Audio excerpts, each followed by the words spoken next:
प्रणय, दर्शकों को यह समझना बहुत जरूरी है कि क्वाड की बैठक में ऐसे कौन से विषय होंगे जिन पर खास तौर पर जोर दिया जाएगा, वो आप बताएं। देखिए जी, आज जिस तरीके से क्वाड की बैठक हो रही है, बहुत महत्वपूर्ण ये बैठक कही जा सकती है, क्योंकि ये क्वाड के लिए भी मेक एंड ब्रेक की बैठक है। क्वाड किस तरीके से दुनिया में एक विकल्प दे सकता है। ये चार देश कौन हैं? ये चार वो देश हैं जो कि बड़ी आर्थिक महाशक्ति रखते हैं। ये चार वो देश हैं जो कि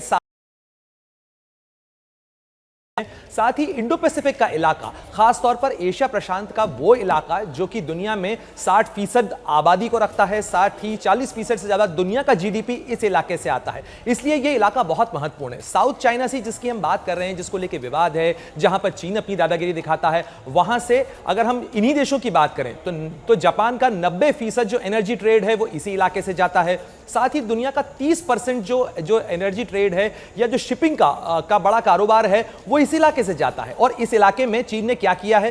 चीन ने दरअसल आर्टिफिशियल आइलैंड्स बनाए हैं। चीन ने वहां पर फिशिंग जो हेजीमनी है वो बनाई है, जिसके कारण ये तमाम देश जो कि साउथ ईस्ट एशिया के हैं वो परेशान हैं। और अगर हम इन चार देशों की भी बात करें, आखिर इनकी परेशानी क्यों है क्वाड के देशों की, अगर आप आंकड़े देखें तो ये चारों देश सप्लाई चेन निर्भरता खत्म करने की का जोर इसलिए दे रहे हैं क्योंकि इन देशों का अगर कुल मिला के खरीद देखी जाए तो 500 अरब डॉलर यानी करीब करीब 40,000 अरब रुपए जो हैं उसका सामान ये अकेले चीन से खरीदते हैं। अगर हम भारत, जापान, ऑस्ट्रेलिया और अमेरिका की बात करें तो ऐसे में चीन के पास में एक बहुत बड़ा लेवरेज है इन चारों देशों पर भी। और इसीलिए कोशिश हो रही है इस बैठक के जरिए कि इस दादागिरी को खत्म किया जाए, इस निर्भरता को खत्म किया जाए। और अगर ये चारों देश साथ आते हैं तो इनके पास क्या खासियत है? इनके पास खासियत यह है कि अमेरिका, ऑस्ट्रेलिया, जापान जैसे देशों के पास तकनीक है, भारत के पास मानव संसाधन है, लार्ज स्केल पर उत्पादन की क्षमता है। और इसीलिए जो चार सब वर्किंग ग्रुप बने थे इस समूह के अंदर,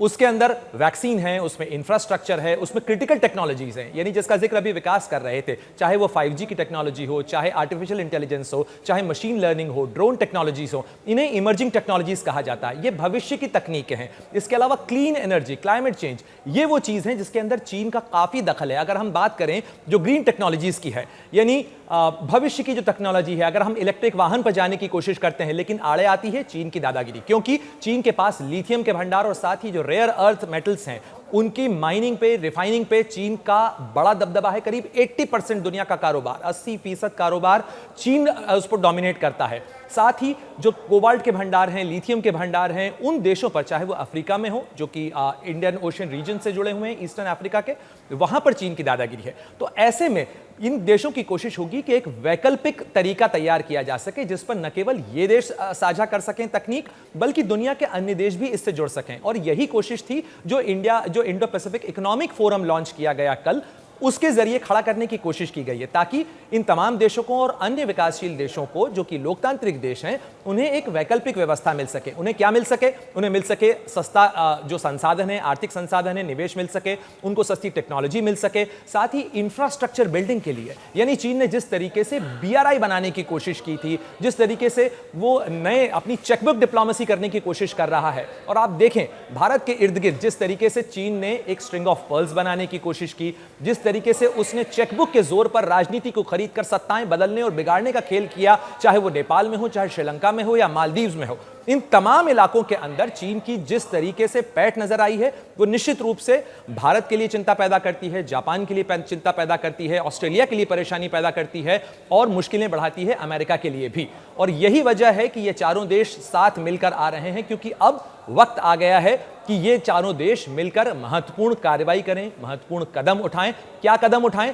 इसमें फिलहाल आर्थिक चीजों पर जोर ज्यादा है, और आर्थिक इसलिए है क्योंकि चीन का जो सारा जोर है, चीन की जो सारी ताकत है वो आर्थिक जोर पर टिकी हुई है। अगर उसकी अर्थव्यवस्था पर करारी चोट की जाती है, उसकी आर्थिक दादागिरी पर चोट की जाती है, तो निश्चित रूप से उसकी सेनाओं के हौसले भी कमजोर पड़ेंगे। जिस तरीके से वो सोलोमन आइलैंड के अंदर दादागिरी की कोशिश कर रहा है, या किरिबाती या जो नवातु आइलैंड हैं जो कि पैसिफिक के आइलैंड कंट्रीज हैं, वहां पर वो अपना प्रभुत्व जमाने की कोशिश कर रहा है। ये तमाम वो चीजें हैं, या चाहे पेंगोंग झील के अंदर दूसरा पुल बनाने की बात हो, जापान के ईस्ट चाइना सी जो है वहां पर नया गैस रिग बनाने की बात, ये वो तमाम चीजें हैं जो पिछले 2-3 महीनों के अंदर और गहराई हैं।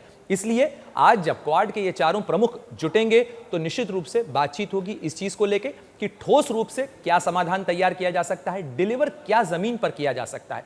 एक महत्वपूर्ण चीज बात यह भी है कि अभी के तक क्वाड की जितनी बैठकें हुई हैं उसमें बातें हुई हैं, वादे हुए हैं, इरादे जताए गए हैं, लेकिन ठोस कार्रवाई अभी भी जमीन पर उतरना बाकी है। इसलिए जो क्रिटिकल टेक्नोलॉजीज हैं, चाहे या क्लाइमेट फाइनेंसिंग हो, इन तमाम मुद्दों के ऊपर कोशिश होगी कि ठोस परियोजनाएं जमीन पर उतारी जा सकें, क्योंकि post Covid recovery, post Covid economic recovery, जो आर्थिक प्रेशर है पूरी दुनिया पे, खासतौर पर इन डेमोक्रेसीज के अंदर भी जो प्रेशर है, अन्य विकासशील देशों के पास भी जो परेशानियां नजर आ रही हैं कोविड के बाद की स्थिति में, जो आर्थिक तंगी या आर्थिक मुश्किल के हालात हैं, उसमें अगर विकल्प देना है तो यही एक वक्त है जिसके अंदर ये तमाम देश, जिनके पास तकनीक भी है, संसाधन भी है, उत्पादन की क्षमता भी है और ये बड़ी इकोनॉमीज हैं, ये चारों देश दुनिया की एक बड़ी आर्थिक शक्ति रखते हैं, क्योंकि दुनिया की सबसे बड़ी सैन्य और आर्थिक शक्ति अमेरिका है, दुनिया का एक विकसित देश और टेक्नोलॉजिकल पावर हाउस कहा जाता है जापान।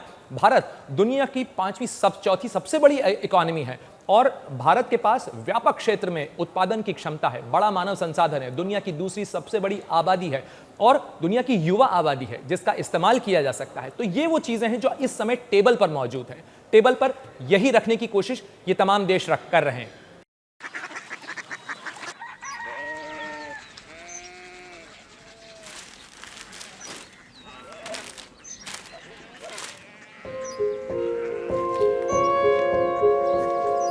बाबा बाबा कोरिया सिटी जानी ना।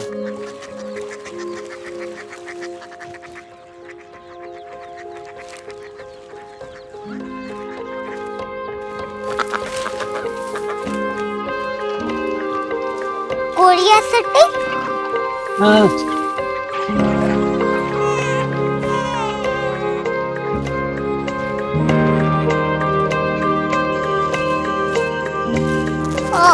कोरिया सिटी कहाँ पे है?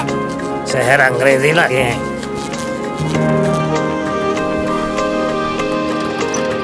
कोरिया सिटी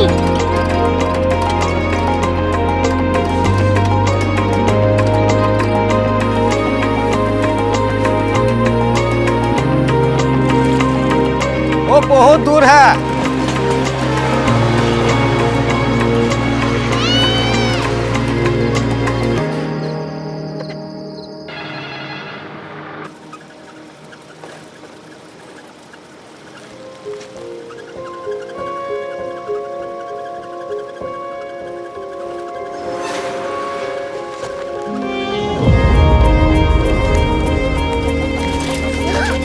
कोरिया सिटी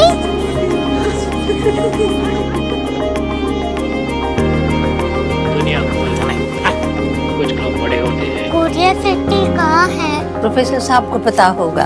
हो, ये छोटा वाला ग्लोब लगता है और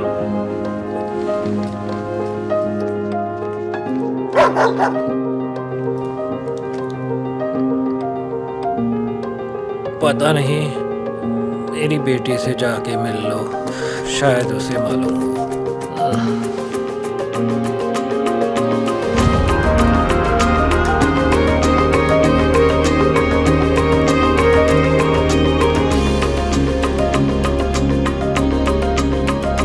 हाय,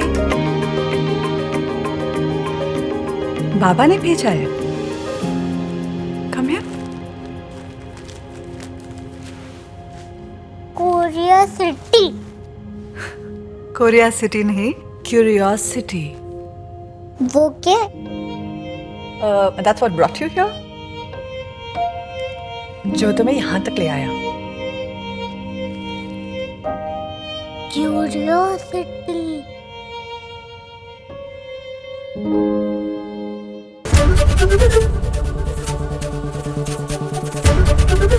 एबीपी न्यूज आपको रखे आगे।